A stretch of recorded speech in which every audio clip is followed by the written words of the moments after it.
What's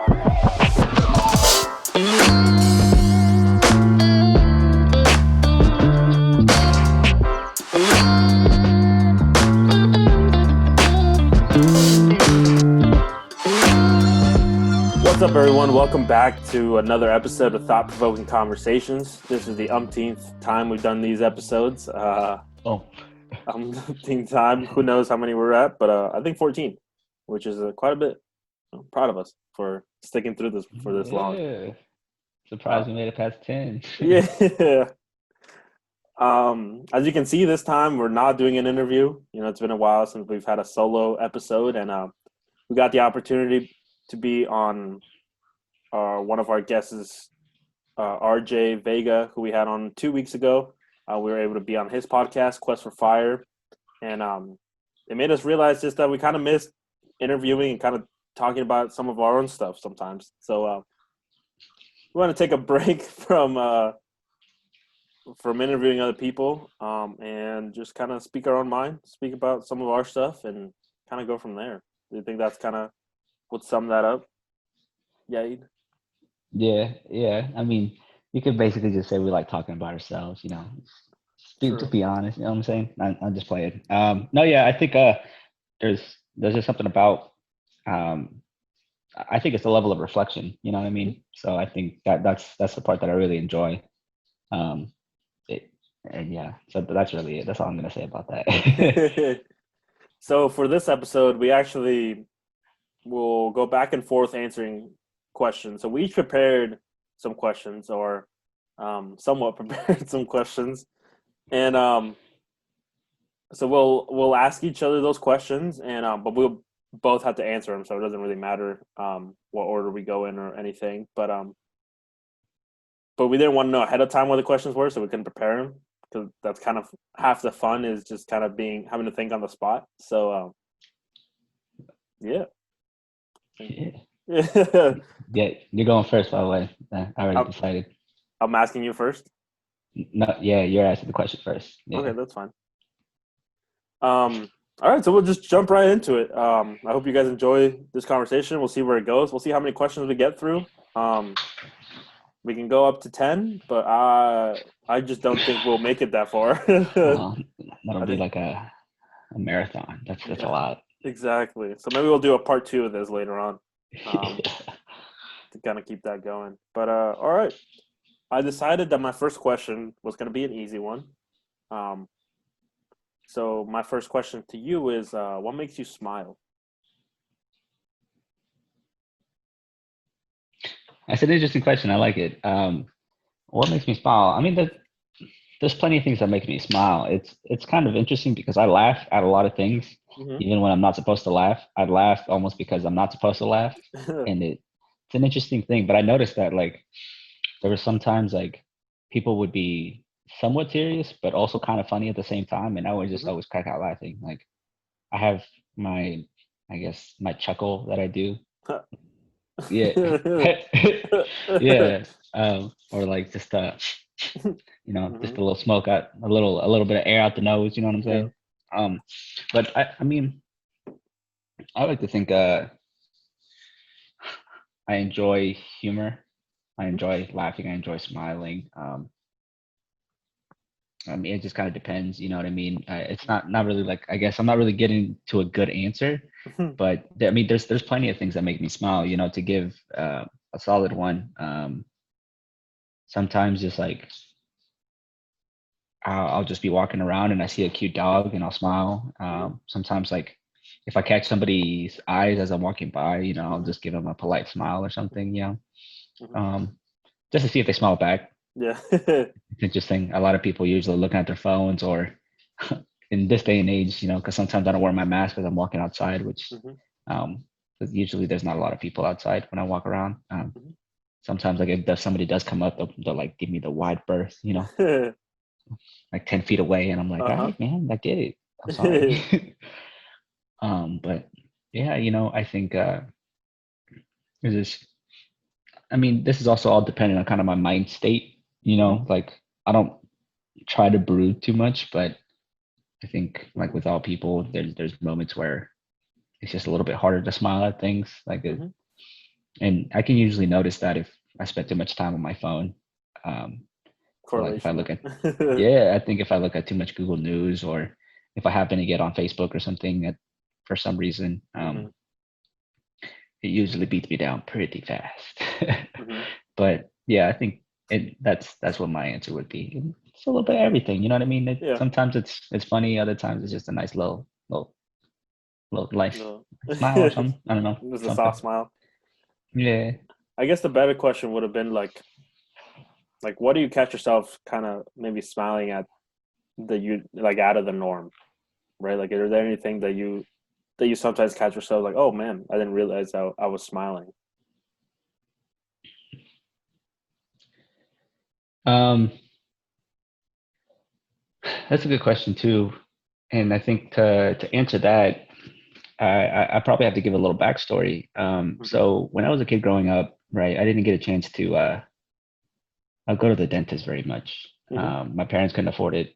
They didn't really know like what was the appropriate amount. They just knew that every time they took me to the dentist, it cost them a lot of money, Hmm. and that was money that was better off paying bills or was better off doing other things. And so Yep. my teeth were kind of messed up as a kid growing up, right? So I had this like big old SpongeBob set of teeth, right, with a gap like all the way in between. Hmm.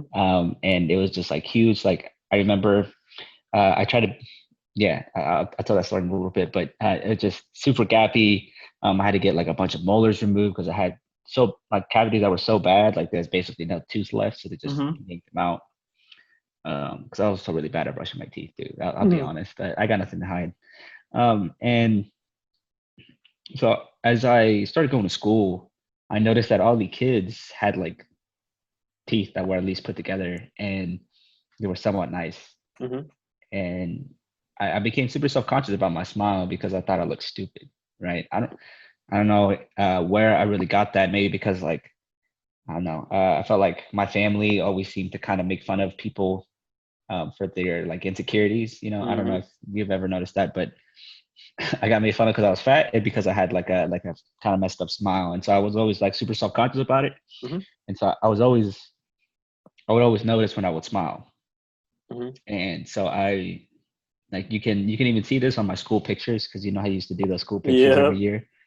I the last time I smiled with my teeth like this is Hmm. because they told me they were like, all right, you say cheese, and I was like cheese, and And then they I and they was just caught like, you. and I was just like, stop, and they're like, come on, you can say it better than that, and I was like, okay, so I played the game, and they got me with my teeth out, and it was just like full display.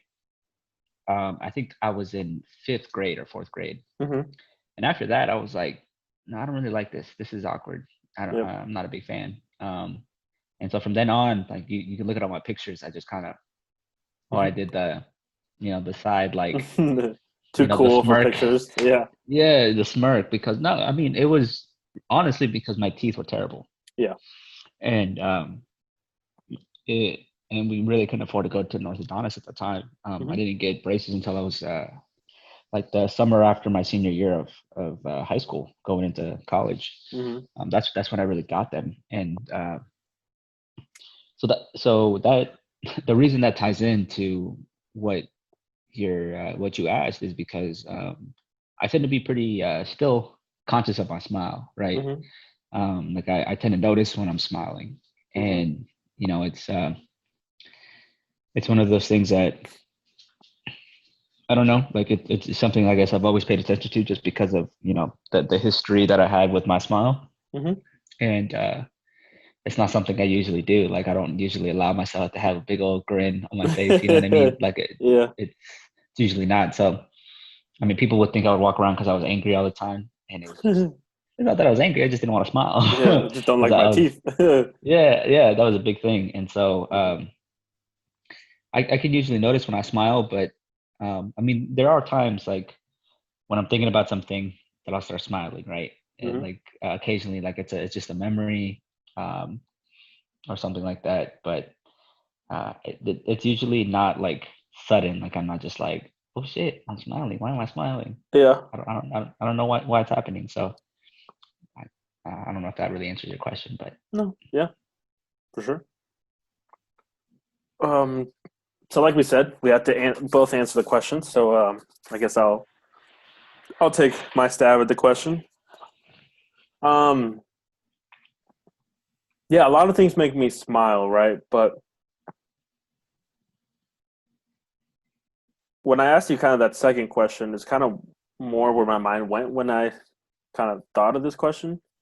Um, because there's definitely times when I realize it's like, oh, I'm like feeling joy right now, and I can tell because I'm just smiling without even realizing.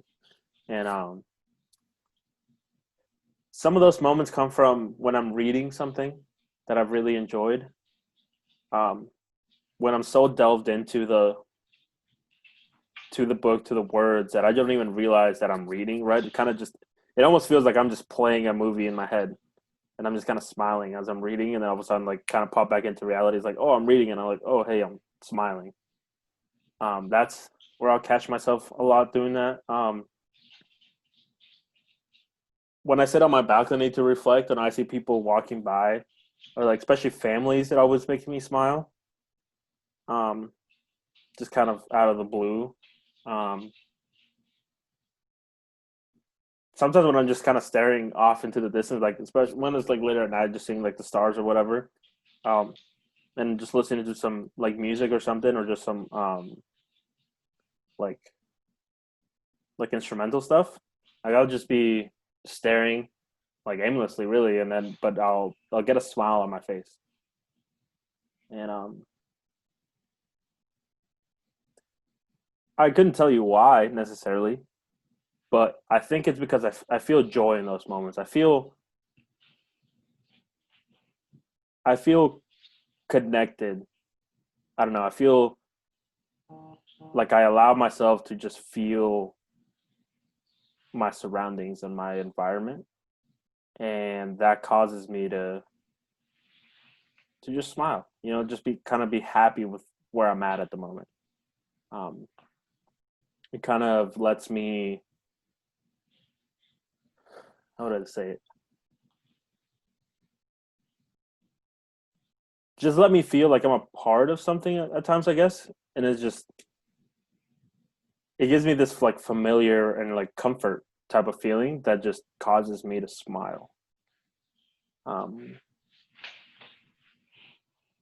which is a pretty intriguing thought in itself because when you say what makes you smile, you often just think like, oh well, I smile when there's something funny happens, or you see something cute or something. But for me, I feel like smiling has become a deeper motion, I guess, in a way.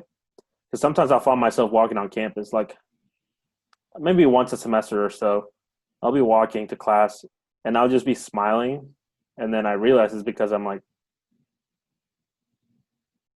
it's like I made it here. Like I'm actually a college student or something like that. Like I'll just kind of have like an aha moment at times where I'm just like, wow, I'm just really happy that I'm here.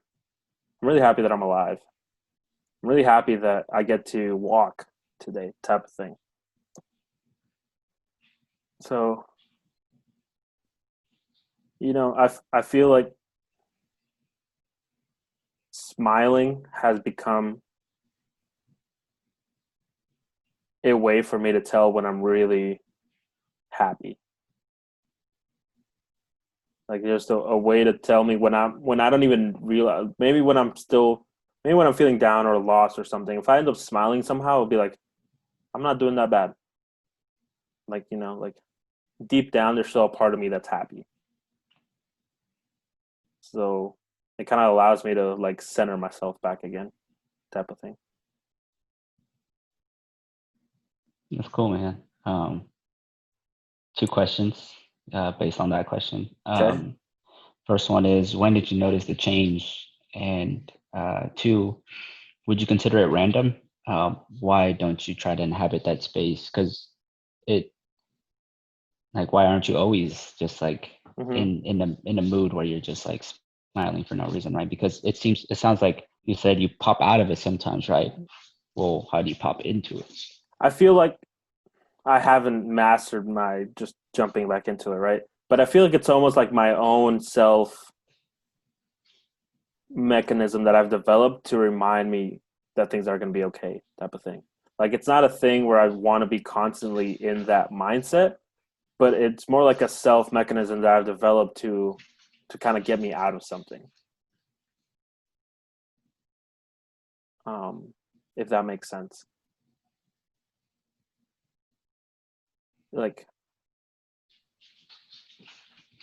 yeah, I haven't fully tapped into it, and I wouldn't say it's random. I would say it's when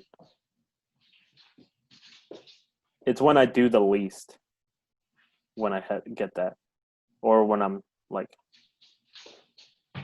the more I look for it, the less likely I'm going to find it. But when I don't try to look for it, it's when it pops up. It kind of pops up like when I need it, kind of like the most, or when I'm stressed, or when I'm just trying to get a break from something. Like I'll find a way to get that feeling again. But I couldn't tell you I did that like on purpose. But there's certain activities that I kind of rely on, like reflecting on outside or something like that, that lead me to that. Um, like help me kind of center back, but it's not something that I can just kind of do on and off, I would say. And then as far as when I noticed that change, it's definitely in college. I couldn't tell you when exactly, but I think it's like the first time when I had that aha moment of wow, I can't believe I'm actually in college type of thing. I would say it was like junior year or something where I had like just noticed kind of something about smiling, I guess.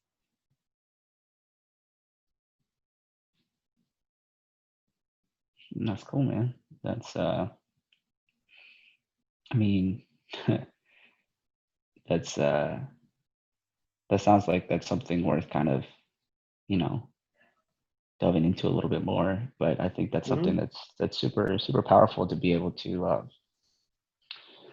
notice a difference Mm-hmm. and just in yourself, right? Because I notice you use the word joy rather than happy, right? So that means that to me, those mean different things, right? Mm-hmm. Um, and so it was pretty nice that you're able to one be aware that it's different, and to just also recognize like what your body is telling you, right? Because Mm-hmm. it's like, how often do you really understand kind of how you're feeling, Mm-hmm. and it's just one of those things where it's like, yeah, everything's okay, everything's gonna be just fine, right? Mm-hmm. It's nice to be able to read those signs, so that's really cool, man.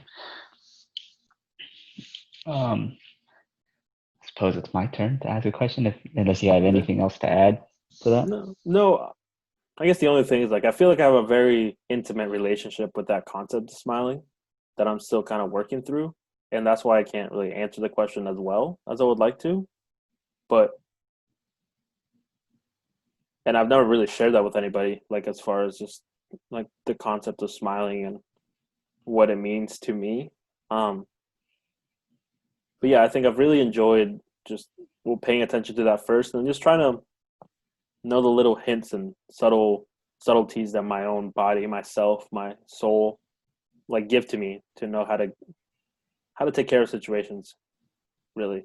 So just kind of fine tuning, being able to like fine tuning how to like my own body and my own self in general is something that I really want to delve into more. It's interesting. um it's not something you hear people usually talk about, so No. that's why I appreciate that. That's really awesome that, one, you're taking the time to, because in a way you're getting to understand like how you work, right? Like, Hmm. why do things come to you? When do they come to you? What do they mean, right? Like, Hmm. instead of, yeah, no, that's really cool, man. And then that kind of like drives me to the next question, which, I mean, you've talked about on here before, Hmm. but what? So what? So you really enjoy listening to people, right? Hmm. And you mentioned it a couple of times, and so I'm curious, is like what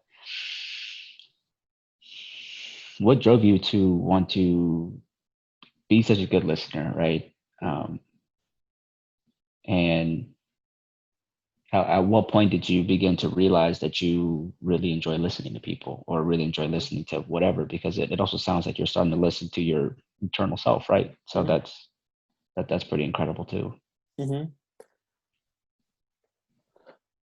I feel like listening kind of started for me as a mechanism. I'd say that word again. I guess that's gonna be my pop quiz word of the day. My word of the day. Um, because I never thought I had anything interesting to say, or that I couldn't really contribute to conversations. Um, or never really felt the need to kind of be part of the conversations. Like I just kind of enjoy just being there. So I I've just always enjoyed just listening to people, like listen to the way they tell a story, listen to their fluctuations in their voice, right? Listen listen to their body, like the way they present what they're saying. Has I just always very like super intrigued me. Just because I don't know, from a young age, I've always thought words don't just mean what they are, like their definition. Words aren't just what people are saying, right? There's so much more to speech than just that, the words. So I've always just found the art of speaking very interesting to me, and just the art of communication. Um, so I like stories. I like um the way they're presented, how they go, the dynamics of them, and then so I thought the best way for me to hear more stories is just to listen, right? Because I realized very early how much people enjoy talking or talking about themselves, and specifically most of the times.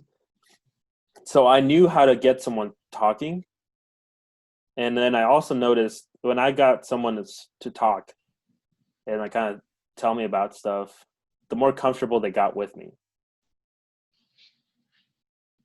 So by because I feel like we all have an innate feeling of wanting to be heard, right? Of wanting to be understood. So I figured it's like, well, I'm not really good at speaking. So it's like, why not make someone feel um, good about talking to me? And then maybe they'll be my friends, or maybe I can learn from them, or maybe they'll want me around more. So that's kind of where that all kind of started from. Um, and I kind of forgot what the other part of the question was. It was just why I When enjoy. did this begin? Yeah, I would. Like, I don't know. I've just always been kind of quiet. Um, and with my friends, I'm not as quiet. Like I can obviously have conversations with the people that are really close to me and can, carry my own weight there. But it's especially when I was just in situations where I didn't know anybody, I got really good at just listening, I guess. Um, it was just fun to me, and maybe part of it is, I mean, part of it still now is because I don't think I have that much of important things to say, but um, I do still really now it's more of that whole art of speaking type of thing that I was kind of telling you about. Just I just really I really like figuring out where people's heads go, like where their brains go, where their thoughts go, and how they piece things together. And yeah, I don't know. Couldn't I couldn't pin the specifics down for you, but yeah, kind of how I would answer that, I guess. all right. I mean, that sounded like an answer to me, man. I think Hmm. that's something that's super interesting to hear, coming from your perspective, because it's like, I feel like you're known for saying really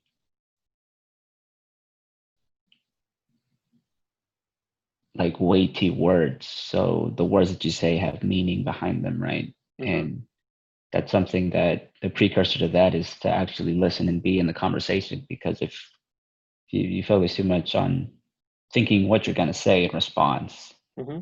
you're not really listening anymore, right? And I think that's it's an important distinction between hearing what somebody's saying and listening to what they're saying, because it's Mm-hmm. like, you're absolutely right when you talk about the different dimensions of communication, right? There's the not just what they're saying, but the way that they're saying, right? Mm-hmm. The why behind what they're saying, the body language involved, the like all these different components, right? And it's like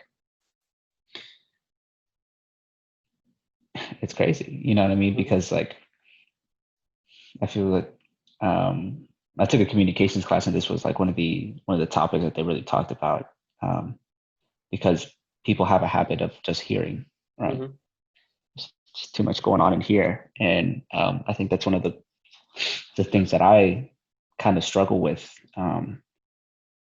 because it's a little hard to listen to what, like, especially in like groups. Like Mm-hmm. we've been doing a lot of like kind of like group lectures, and like online and stuff, and they like I'm trying to follow along in the discussion, and want to be able to get involved, but at the same time I have this kind of internal dialogue saying like, maybe a little bit of imposter syndrome or something. Mm-hmm. I don't really know what, but it constantly makes me feel like I'm gonna look like an ass, or not gonna say something that's gonna, I guess, be worthy, right? So Mm-hmm. I definitely relate to you there on like, sometimes I just don't think I have anything that's of worth to say, and it's something that I have to kind of work on, just Mm-hmm. because I want to get to a point to be able to listen to what they're saying, right? And not just what they're saying, but also how they're saying it, and the way that they're saying it, because it tells you a lot about somebody, right? Mm-hmm. Like, um, people need to speak their thoughts out loud to really be able to connect their ideas, right? Mm-hmm. And if they don't get a chance to do that, which in a lot of cases, like, people hear but they don't listen, they Mm-hmm. don't give them that feedback, they don't like re-summarize what they say and just say it back to them so that they feel confident that you understood the message that they're trying to tell you, and Mm-hmm. um yeah, man, I think it's incredible that you're one, that you were interested in this from such a young age, that you've been practicing it, though, is another thing that's pretty cool, man. And I think like it all stems from, I enjoy helping others, right? And I came to the conclusion that for me to be able to help others, well, I came to two conclusions. One is that for me to be able to help others, I needed to know what was like what they were actually saying, right? Like I couldn't like for I needed to know the whole situation, right? And the best way for me to know the whole situation, their feelings and their thoughts, is to legitimately listen to what they're saying. And then two is I got the thought of you don't have to fix everything, right? You don't have to fix someone who comes to you. And that to me gives me the freedom to listen, because when you take a response, when you internalize that message of you don't have to fix everything, you're not processing what they're saying right away to try to come up with a solution, right? You're you're listening to what they're saying so that by the end you can have some thoughts, but not to just solve everything right away. And I think that's probably the biggest lesson that I've learned out of all that, because that's the best way for me to know, right? And it's and allowing myself to have that freedom of not having to fix everything just makes it more genuine, gives like the other people a more genuine thought and a more genuine feeling when they're talking to me. And how many people complain that when their significant other or when they have an issue with somebody else, oh, they just don't listen to what I'm saying. They just don't hear me out, right?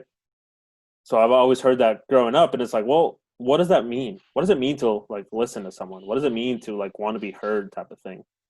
So I wanted to learn, so I tried to listen the best I could, and slowly throughout the years, I've kind of gotten better at it and kind of developed some of these things that I'm telling you now.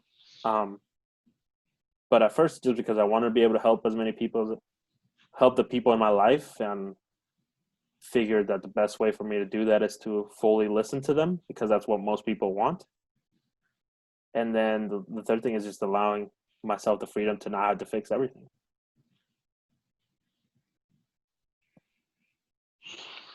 Yeah, that was deep. I like it. That was nice. Because I can totally relate to the. It's so easy, especially living in a career that I'm balancing two parts, right? I'm balancing a technical side where I have to know all the knowledge and be able to find what's wrong, and then the other part, which is the human side, right?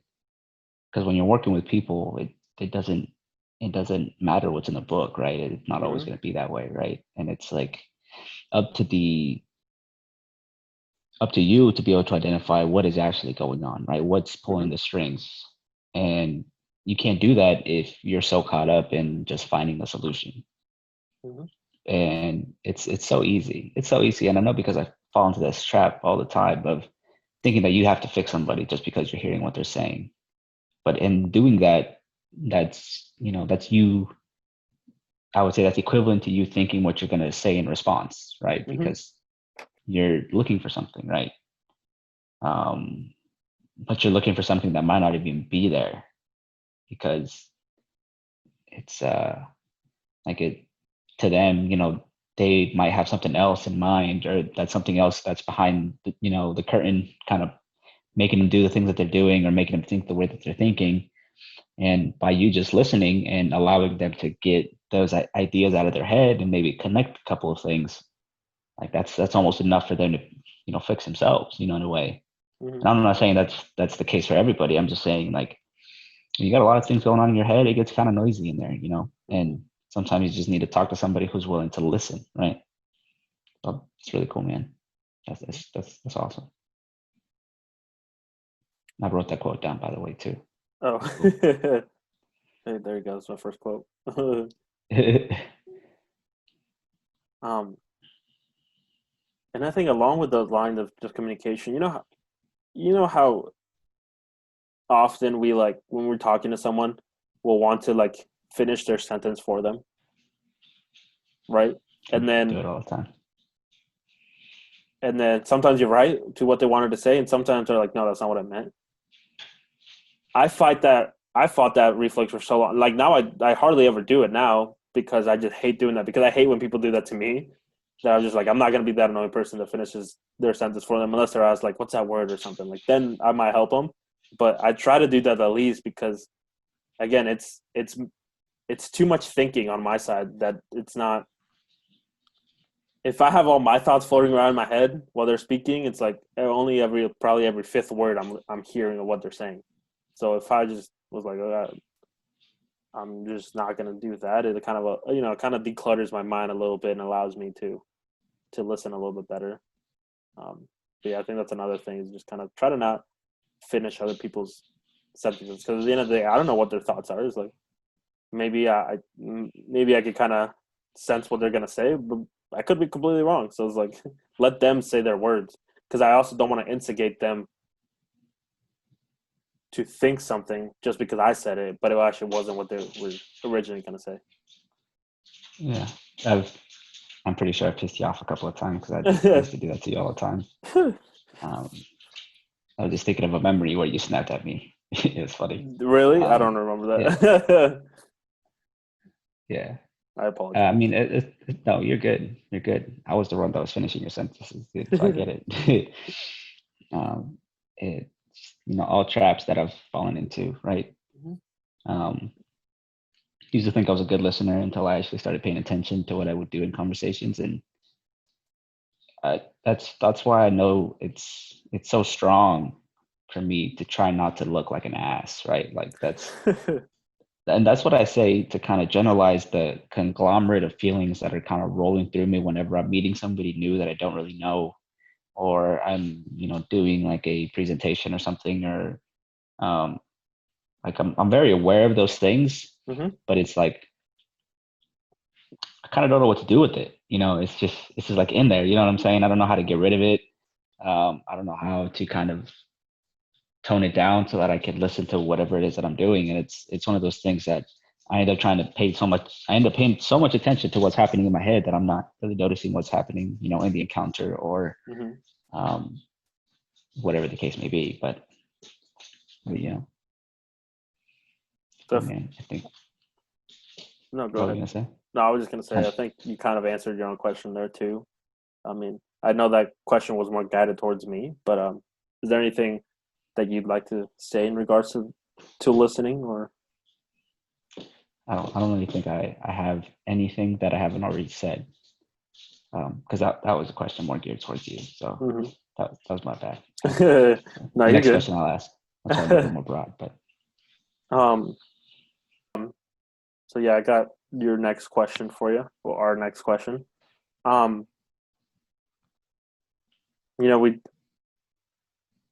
the second one tackles something that we've talked about before, and this whole concept of praise and allowing ourselves to be praised and allow ourselves to celebrate the good things that we do. Give ourselves credit for things every once in a while. Um, so for this question, I wanted to ask, what is your most memorable victory, or what is something that you allow yourself to celebrate that you do or you've done or whatever way you want to answer that.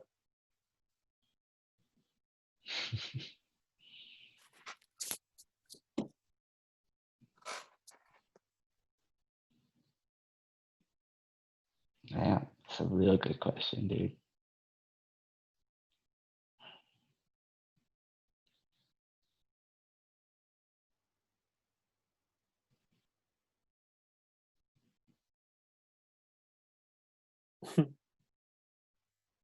Sorry, this might take me a little bit. Yeah. I hope you don't mind awkward silences. No, you're good. It's an interesting concept that you kind of bring up because we both talked about how we struggle to kind of allow ourselves to feel that praise, right? We have, Yep. and I say we, but unless your like ideas have changed about it, In like a month, no. yeah, we kind of both agreed that we tend to just believe that we're doing what we're supposed to be doing, right? We're being a good human being, right? And for me, that personally comes from not having I don't know, my parents never really told me they were proud of me, right? Like I can count on one hand how many times they told me they were proud of me when I was a kid. Or maybe I didn't notice it too. That's another possibility, man. I don't know. They usually tended to scold me more often than they said anything. But they would do that,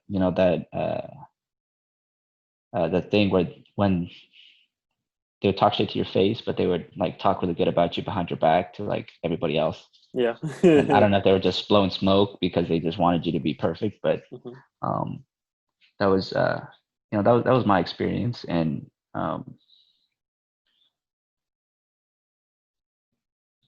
I think one of the times when I just let myself, with maybe what I said probably wasn't showing what I was feeling on the inside because I wanted to have like a cool kind of demeanor, but it was when I was in senior year of high school, and I wrote, so like I had a speech that I was doing, and it was over like ethnic disparities or something, right? That was a persuasive speech because I really enjoyed talking persuasive. And they told me that I had like a presence, and they were like, I think that's the best kind of fit for you. And so I kind of took that seriously. And I didn't really take it seriously like my sophomore, my junior year, but my senior year, right? We got a new coach that was really cool, and wrote the speech, and it was doing fairly well. Like, I had won a couple of medals already, and I was feeling good about it, but I didn't really like the speech. I felt like there was more. And so we had 2 weeks before districts, which was the second to last meet, and would decide if you made it to the state, right, the finals. And I went ahead and I was like, uh, Mrs. Eichhoff, that's her name. Mm-hmm. I was like, "Yo, can you help me write a new speech?" And she was like, "Let's do it." All right, she was super cool, and so we started going into a speech, and we rewrote it basically, and we finished it probably the weekend before I had to go to districts. Mm-hmm. And so I was the only person at districts that performed with the script because I didn't have it memorized yet, Yeah. and I managed to successfully get third then, and that felt pretty good because I had a script, Yeah. and every one of my like comment sheets, because you go 2 rounds, Uh-huh. and one person had said like, "Hey, your topic is kind of hackneyed, right? It's overused. You should think about doing something else." And I was like, "That's some bullshit. Like, you obviously like you might just have strong feelings about the subject and you're tired of hearing it, right?" And I Yeah. was like, there's no brown people here. I was the only Mexican that you've probably seen this whole time, so I Mm-hmm. know you don't hear this often, right? Yeah. Um, and and then like, but both people were like, you did a really good speech. You just need to have it memorized. And I was like, yeah, I get it. I get it. We just finished this speech last weekend. All right, too. Um, but I managed to get third, which was the position that was the last one that they would allow to go to state, right? Mm-hmm. So I managed to be able to get it to state that year. It was really cool. Went up to Kearney. That was my first experience ever in Kearney, and I'm it was sorry. funny because yeah, it was nothing special. And I was at the same time they had me in extemporaneous, right? And dude, I hated extemporaneous because if you don't know extemp for speech, basically what it is you get a topic and you draw, and then they give you 1 hour to go ahead and basically create a 5-minute speech using like news sources and stuff.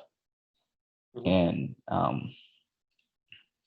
I hated it, dude. I could never bullshit because like a lot of people just basically lie, Mm-hmm. and they're just really good at lying, and I'm just not that good at lying, dude. I kind of suck at it. And so like it was funny because that was my first year ever doing that, right? And I was only doing it because my coach asked me to, but I hated it. I hated every minute of it. And every time she came around, I told her, and she still made me do it. And um, I remember because at districts, there was only 3 people that were entered in I don't know, there was 4 people. There's 4 people in total in the whole like and all the teams that went to those districts. There was only 4 people that were there and enrolled in extent because you can only be in 2 events. And a lot of people just pick it up, just do something else because it gives them something to do and it speeds up the day kind of. Mm-hmm. And so I only had to beat one person and I would make it into a state for it. Yeah. Dude, I managed to beat that one person, and I was garbage, dude. Oh my god, I was so terrible, but I managed to beat that one person, and I was so sad. I was like, "Fuck!" I was like, I really got to do this, man. Oh man, and so I was one. It was also kind of like a one of those things when you're at state and you're like, "Oh, I'm double entered. Can you Yeah. please move to the front?" And then I remember this so clearly, right? Um, we showed up to the event, and it was like, all right, extemp was first and persuasive was second, and I was double entered in the same round, so I had to run from one to the other. Mm-hmm. And I was the last one in the file, right? In the heat is what they call it, Yep. in a race. And one by one, they started roll calling, and every single person ahead of me was double entered in speech. Mm-hmm. And I was like, so they basically just went in the same order, and I was the last one to go. And I was like, motherfuckers. I was like, dude. And then my my room for persuasive was all the way on the other side of UNK's campus, basically. And so I was the last one to go, and everybody, was really good and took this their sweet ass time. And then I went up, and I did not give like a rat's ass about extent, right? Did not care. My speech was terrible. I only took like 3 minutes to say it, and you're supposed to have a minimum of 5. Yeah. And it was funny because like my judge, I was going through my speech so fast, that my judge was writing as fast as like they could. Yeah. And then I said I was finished, and all I heard was like, ah, and she just like slams her pen down, and I was like, LOL, and I was like, all right, I got dip. See you later. And so I just ran out the door, dude. And I was in a full suit. I was in a 3-piece at that time, and I just sprinted like in a full ass fucking suit and like dress shoes and shit, and I just sprinted all the way to the other side of like where my room was basically. Mhm. And at this point, I was a little husky, you know, like Yeah. I started taking like weightlifting a lot more seriously. You know, I wanted to put on some mass, so I was eating a lot. So I was probably pushing like 220 pounds. So I was moving. I Mhm. was so like I make it there, right? And you know, I walk in and I'm like, hey, you know, J28, I'm pretty sure was my number, and they were like, I'm reporting, and they're like, okay, perfect. You know, we were waiting for you. You're the last person, and I'm pretty sure they've been waiting for like 15, 20 minutes, right? And I felt so bad, and I was like, oh, okay. So I walk up to the front, Mhm. and I'm just like, Yeah. and I couldn't catch my breath, dude. And the the lady was like, hey, no rush, no rush. It's okay. Just go ahead and you know whenever you're ready. And so I was like, and then I just went. I just went right into it, right? Because I was like, let's do it. And so I ended up getting second in that round, which was dope. And then Mhm. I made it to the next round, right? Yeah. And once again, I was double entered, but this time there wasn't any other people that were double entered as well, so I got to go first. So I breezed through that, did not care, and went ahead and went to another place. And it was funny because my judge in that round was actually one of the judges who I had at the very big at my first round of extent, like the first Oh ever yeah. time I did it. And she, like that lady had actually like pulled me because I was the other person in the room. She actually pulled me aside and she was like, "Hey, do you mind if I talk to you for like 20 minutes?" 20 minutes. And yeah, she was like, "Hey, let me just tell you what's going on here. Like you seem like you don't really know what's happening, and that's totally fine. Let me help you." Right? It was towards the beginning of the season, and it was Mhm. cool. Um, and uh, and so you know we were just kind of she was super nice, dude. She was so nice. It's you always know somebody's a really good person when they can tell you you're garbage and you take it as like a victory. You're like, damn, she taught me really well. I Yeah. appreciate that. You know what I mean? Yeah. It takes a certain kind of person to, you know, put you down gingerly and be like, here's a way, you know, let me show you the path. And so she was actually one of my judges, and I ended up beating one person in that round, which was nice. And she told me I had improved a lot since the first time she had seen me, which was cool. Not really what I was there for, but I Yeah. went to persuasive. This time I made it on time. I was chilling. Mhm. Didn't have to run, which was a perk. Mhm. And then I happened to get second in that round, right? So I went to finals, Yep. and just something about being in finals for persuasive just felt pretty cool. And so you know, I went up. I was, I think, one of the first persons called because I think there was a couple other people that were like double entered. So actually, no, I didn't go first. I was like probably like third, maybe Mhm. fourth. And I just remember watching everybody's speeches, and it was just they were all so good. They, like this one girl in particular who happened to win first. Um, that was you know that was awesome. She had such a good speech. Mhm. She had the I that's when I you know began to understand the presence and just the voice that she had. Dude, she had such a strong voice. Like if you walk by her, you would never expect her to be able to talk in that manner. Yeah. But then just the way she was able to talk and captivate an audience was pretty phenomenal. Mhm. But so after that was done, like I went up there and I probably had one of the best performances I think thus far. You know, Yeah. it was really awesome to be able to do that because I really enjoyed the speech, and it hit really close to home for me personally. Mhm. And it was just incredible. And afterwards, like I ended up getting fifth place, which I was like, whatever, it is what it is. Yeah. But when I got my cards back, right, because there was three judges, I got two judges gave me third, and then one judge gave me fifth, and I was like, damn, this is some bullshit. That just because of one judge that gave me fifth. That's why Yeah, I got pushed down. that is And kind so of whack. I was like, I mean, to everybody else, I was like, man, this dude just didn't give me third because he just didn't like me. Hmm. I was, talking that shit. But um, in reality, like, I still have that medal at home, and it was one of those things where I was able to succeed at something, being authentic to my speech, being authentic to, my story, you know, um, like my family, because there was a story about my dad, there's a story about my brother in there. And it was honest, you know what I mean? And it was one of those things that, it's still pretty clear in my head. Like, I don't know, I felt like I was able to give myself like a pat on my back after that. Hmm. And in a way, it was something that I really, really did inside. Like, whenever anybody would say something to me, they're like, "Hey, good job on doing whatever you did." I was like, "Ah, thanks." But Hmm. it was like I only got fifth. Yeah. I would say that, to kind of try to discredit their words, but Hmm. to myself, like, the fact that I was able to do what I did with creating a new speech, and even still having it scripted and still being able to go, because in Persuasive, I think they had like 18 people or something like that. It was a lot of people, and only the top three go to move on, right? Go to state. Hmm. So it was really cool, and to be able to do that with something that was really about me, kind of about my heritage, about my family. So Hmm. I think in terms of praise, that's one example.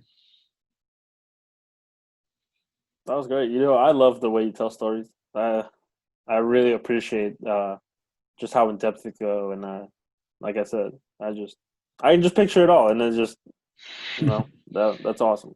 So for me to answer this question, well, when I was coming up with this question, I was like, I'm gonna have to answer this question, and I Mhm. know how much he's probably gonna struggle to to like think right away with something. Like I should have something in mind, and it took me a while to kind of think of like what I wanted to share. And two moments um, stick out to me the most. Um, they were both my senior year. Um, High so school, of high school, or yeah. your Not multiple seniors not this my year? first senior year of college. uh, yeah, of high school, which is kind of interesting that we both go back to that year. Um, really, there's three that year, but the two that I'm going to tell you are probably the ones that stick out to me the most. Um, so the first one is from football, and I was co teammate of the year. Well, I won co teammates of the year with my friend Blaine Morrow, who passed away last fall. Um, and after the years, it's meant more to me, you know, than it did back then. But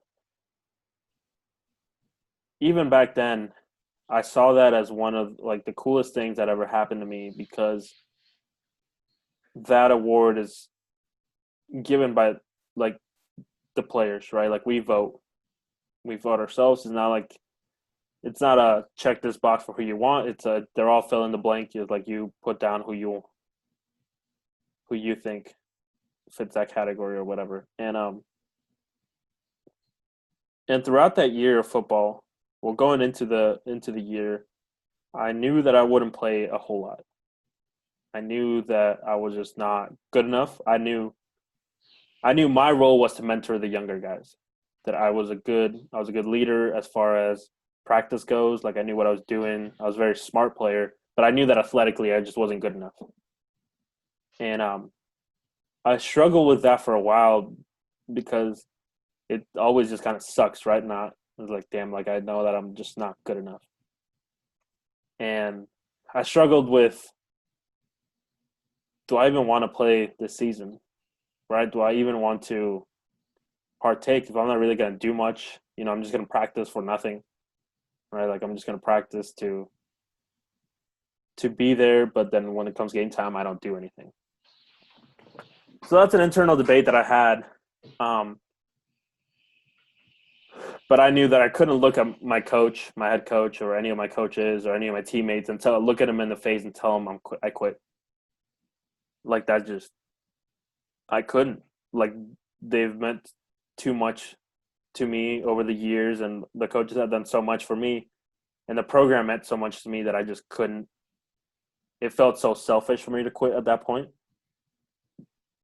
So I go through the season, and I chose to embrace being the selfless guy. Right? There's like, it don't matter if I'm not gonna get to play, but I'm gonna be damn sure I get everybody else ready to play who's gonna play. Right? Like I took practice just as seriously as a game because it basically was game time for me, right? Because I knew that I wasn't going to see the field too much on Friday nights. So I needed to make the most of it of Monday through Thursday. Um, and I made sure everybody knew what they were doing. We had some key injuries to another senior early in the season, and I knew that even though he went down, like a younger guy than me was going to step in his spot instead of me. And again, that was another adversity spot. I was like, okay, well, that sucks, because he's younger than me, but he's better than me. And then, but one of my coaches asked, we were in our position meetings to middle linebackers, and then the guy was transitioning from outside linebacker to middle, and he was like, yeah, we're all here to help you do what you can so you can step in this role. And then he's like, if you need anybody to help you with the schemes or like as far as knowing what to do, look at that guy right there. And then he pointed at me. He's like, that guy knows just as much as anybody on how to study and the game and how to be prepared. And when he said that to me, I was pretty happy about that, and then that's when I realized, it's like, you're right. This isn't about, it's not about me. I'm gonna make sure he's ready to go because he's the one that's gonna need to step in those shoes. And it's like, all right, now I get to coach, right? Like, even though I'm a player, now I get to coach. I get to help out other people for the better of the team. And I think part of it, that's where my love of coaching kind of came from, because I just always knew what was going on and could always kind of mentor the younger guys. And my senior year, especially, is when I really had to, because I just wasn't going to be able to play as much. So I chose to take that responsibility of kind of being that mentor to others. And as the season went, I won. Every Saturday we'd give out awards for different things for the week, or helmet stickers that people put on, or we'd always have like a competitor of the week and different things. And I won scout team, which basically practice player of the week, the first week of the season, and then the last week of the season. And that was really cool because it's like it made me feel like I was contributing in some way, right? Like, okay, like, cool. I don't get to play as much, but hey, at least my work is being recognized in practice, and I'm really helping these guys develop and be ready for Fridays. And a bunch of my teammates would say thanks for what you're doing, or we appreciate you helping us out, or stuff like that, which was always cool. And I won the lunch pail, which was because we always talked about being like blue collar, type of people. Like, we're the type of people, you grab your lunch pail and you go to work, right? So after every practice, we give out a lunch pail where it had note cards in there of every past player that's won it, right? And every player leaves a note card in there with a quote or like a message that they want the next person to read. So I was able to win that twice that season, which was pretty cool. And I was very satisfied with the way I handled my senior year. And then after the season concluded, we have a banquet to kind of celebrate the season, celebrate how everything went, and we have end of year awards, like most valuable player, practice player of the year, stuff like that. And when my name got called for teammate of the year, I was in shock because I was like, why me? Like I'm not a starter. I don't, I'm not I'm not a big name, I'm just kind of the guy that kind of just did what he was supposed to do. But but it meant enough to everybody else, right? it meant enough. Everybody felt like they could rely on me, and I feel like knowing that your whole team thinks you deserve that kind of award, right? Or like thinks of you as the best teammate, right? Like because a lot of times maybe the best players aren't the best teammates, right? But people thought like, hey, you're one of the best teammates we have. Like that just even till this day, even thinking about it, making me kind of emotional because it just the amount of respect that comes with like, and I'm super humble the fact that I was able to win that. To me, I still like don't think I live up to what that is, but um, it's still one of the proudest things because it meant that I put other people first enough that it got recognized by my teammates, right? Like all the stuff that I did, all the hard practices were, where maybe I'm doing stuff that other seniors never have to do. It didn't go unnoticed. So that's definitely where what I would say is my most memorable victory.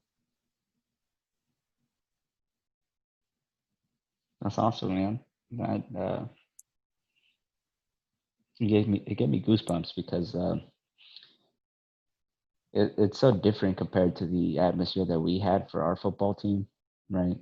Like yours was all about like, emotion and buy-in and, like history, pride. Like it had all these things, right? And we had those, but it was like people knew the words and knew the answers, but didn't really embody what it was. You know what I mean? It was like the culture was not around that. It was like you know, how do I get what I need to get, right? Um, like there was and it's just different. It wasn't like that for us, right? And maybe it's because we had many coaches like coming and going. Um, we had like a terrible season our freshman and our sophomore year. Freshman we won 1 game, sophomore year we won 0 games, and it was like a lot of rebuilding and a lot of like, why am I doing this? This is stupid, right? Mm-hmm. And it's just all of those kind of put together, and it's so different compared to what you're doing, what you were saying, right? The story that you painted, and it just like I could imagine what that would feel like to be able to first go through those moments of doubt, right? And think like, damn, do I really want to be here? I'm not even playing. What's the point of all of this? Like, this is kind of dumb. But then, in a way, you're like, you were affirmed that your actions weren't going unnoticed, right? Like people knew that you knew what you were doing, right? They respected the effort that you put into the practices because if anything, practices are probably more important than games in terms of preparation, right? Like Mm-hmm. you practice how you play, and it's one thing to say, it's another thing to understand it and take it seriously, right? Because we would always bullshit our practices. Like you're like, oh, like we're tired, you know what I mean? It's hot as shit. Um, we wouldn't run it at 100%, and coaches would always get on our ass about it, right? Like it was very rare that somebody did run it, and usually it was because they got angry, and it was because they got yelled at by the coaches enough, or we had to do enough like sprints that Mm-hmm. they were just like willing to bust ass. You know what I mean? They're willing to, you know, put some people on the ground, and but that wasn't the standard speed, right? Mm-hmm. And so, like as you were explaining it, like I felt what it would felt what it would have felt like to have, been in that position where, you were giving it your all because you wanted to, support your teammates, right? Like Mm-hmm. the desire of winning the award wasn't even in your mind, right? It was just, you just wanted to be the best teammate that you could, and the thing that you could do was that you can control your level of, you know energy in practice, right? How, because like you're probably going balls in, man. You probably, blitzing, especially if you're a middle linebacker, you're probably going right up the middle, man, or going back for that pass and working, making them work for it. You know what I mean? And it's just like it's one thing to do that for a play, but it's a whole other thing to do that Monday through Thursday, right? Mm-hmm. And so the fact that they were able to recognize that and, select you to choose the award because they saw the effort that you put in, man, I respect it, dude. That's awesome, man. Mm-hmm. That's really cool. Yeah, for sure. And, that program itself and has meant so much to me, even more now as I'm older than I could have ever imagined back when I was a player. And I still think my head football coach is still arguably the most influential person I've ever had in my life. So, just I'm very thankful for that program in itself and what it did for me. And yeah, I'm glad I chose to do what I did and chose to stick it out. And yeah.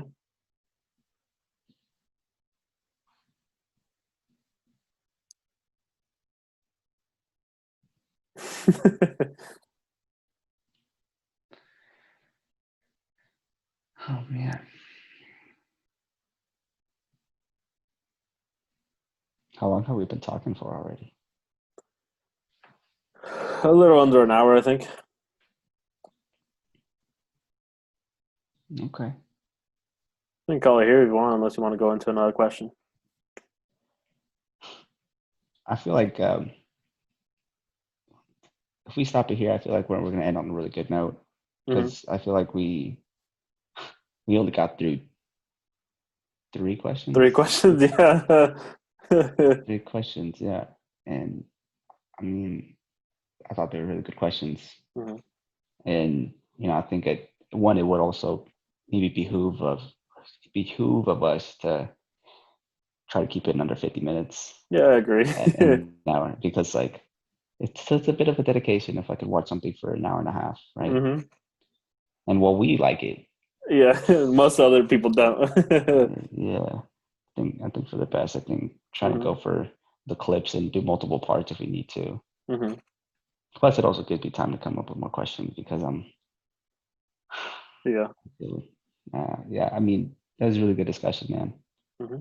That was really fun. Yeah, I agree. Well, for the people that stuck it out this far, we appreciate you sticking around and listening. I think we'll probably come out with a part 2 to this eventually. I think this was a lot of fun. Maybe we'll throw these in every once in a while to switch things up and allow us to explore things that maybe we haven't in a while or talk about things that we haven't in a while. So that'll be fun. If you guys like what you heard, go ahead and give us a subscribe there on the YouTube channel. Follow Feel Good Digital Media on Instagram and Facebook if you want to stay up to date with what we're doing. Hit that like button; it helps out the channel, and leave us a comments wherever if there's anything you'd like us to discuss in particular, or what you took away from the conversation, and share with us who you think might enjoy just kind of listening to us ramble about our life. Really, we think we have a couple of good things every once in a while that we say. So, if you think someone else might benefit from it or might be entertained by it, then go ahead and share that with them. That's all I got. Yeah, you got any parting words for the people? Nothing. Just thank you and take care. Yeah, for sure. So again, thank you guys for listening, and we'll see you again next week. Peace out.